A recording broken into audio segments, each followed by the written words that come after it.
I was going to say that we did the commentary for the DVD today, Alex, Bob, and I, and watching it. What was so funny was seeing when Josh, when Walter was proposing doing this sort of shared consciousness thing and giving Olivia LSD, and you were basically saying everything that we were thinking as the audience, which is this is insane. Right. And what was wonderful was, thinking that I think as an audience, you want to go there. You want to go to the crazy place. You want to go to that insane and impossible place and see the dinosaurs and see the shared consciousness and see all that stuff. And yet, if you don't have the voice of the extreme voice of the audience saying, I think often in a wonderfully kind of comedic way, and we are honored to have all these actors, but in this role, Josh, to be able to, so entertainingly comment on the absurdity of the situation. Once you comment on the absurdity, you can have the absurdity. Right. And you can swallow it. They need to be given permission a little bit. That's right. To go on the ride. And on top of which, you touched on it earlier, when sort of in a different way, saying that it's hard to baffle audiences. I think that's the word you use, baffle audiences these days. We don't generally want to have our intelligence insulted. And one of the things that I think is so interesting, this time around for me being on TV, I was just barely on the cusp of the internet age when we were Felicity Dawson's Creek era. But people have a chance to really disseminate ideas amongst themselves now. So if you give them permission, look, these people believe in this world. Go with us for the ride. Anything that needs to be parsed in any story is instantly talked about between the fan base. And that, I think, is the most amazing part of being on a TV show now that finds an audience as opposed to a TV show before, is that people can really have a chance to really, really dive into it. Yeah. Meaning they call us on our bullshit? Well, yeah, and and they should. I would rather be a part of a show that aims for best ever and comes in second best ever than aims for mediocrity and achieves its goal. And that's, I think, a lot of what television does, is because, well... Very nice, Josh. Very nice, right? Yeah. And that's what, to answer your original question, what was so great, part of the... Obviously, the Peter character has an almost infinite amount of things he can do. So that's the instant hook for me when I read the script. But other things, given that I've worked on a TV show before, is you have to think to yourself, how many stories are in this script?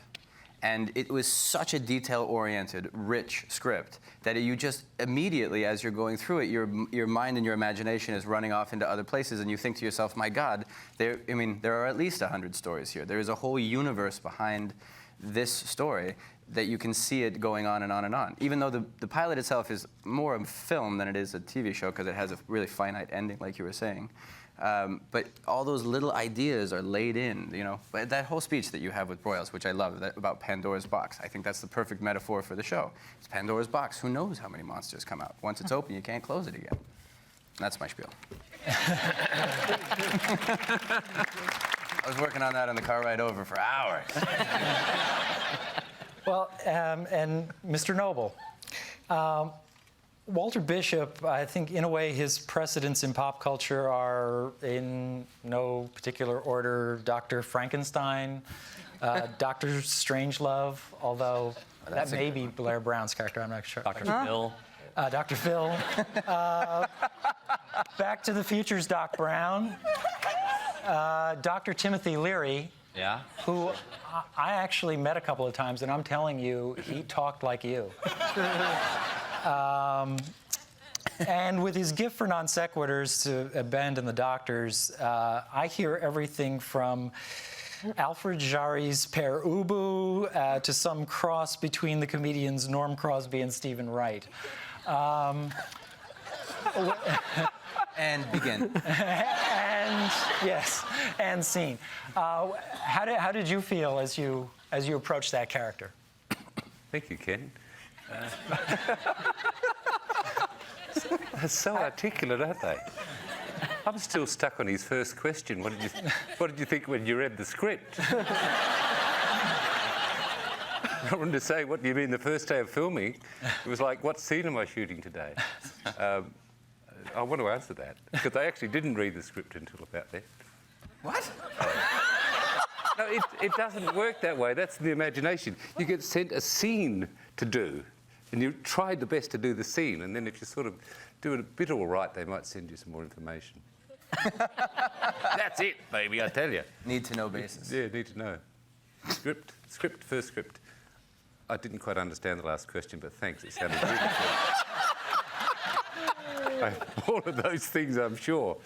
The script read like a film. It was just so exciting to read this pilot script, which is where the question started. When I read Walter Bishop, it read to me like a dream role. In fact, there's a little story I'll share with you. I hadn't read this script, and sometime earlier I'd heard about it, and they said, "Oh no, you're too young for it." Thanks. So, I mean, yes, thanks. And then my daughter, who's an actress, said to me, "Dad, there's a role in this thing, you've got to read it." And I said, "Well, no, they don't want me, I'm too young." So anyway, finally they sent me this scene to read, and I've gone, oh my goodness. It was, I don't know if you remember the pilot, any of you, but it was this extraordinary scene where Walter first meets Anna's character and Peter in the mental asylum, and he's deliciously insane. and talking about butterscotch pudding and stuff. Oh, I love this. I could do this all my life. We hope so, yes? At least for a few years of it. That was the first scene that we shot. It was, too. wasn't it? Yeah. And I remember walking in and John sitting in this corner with all this beard on, and Olivia just pokes her head and says, "Hello." Yeah. And it begins. It was so cold that day. Oh, man, it was Anyway, brutal. enough of that. They cut the scene that we did in the cold, though. Oh, I know. So look, That's it was, so true. It was the beginning of a journey that... Are you talking? No, I was going to say, though, one of the, as a Canadian, one of the funniest things that we get to do as a Canadian is introduce... I literally can't understand what the But I was going to say, but I love the Ubu reference, because every now and then this character in this play will just say, "poo." Exactly. Just... Maybe you could work that in. We're losing control here.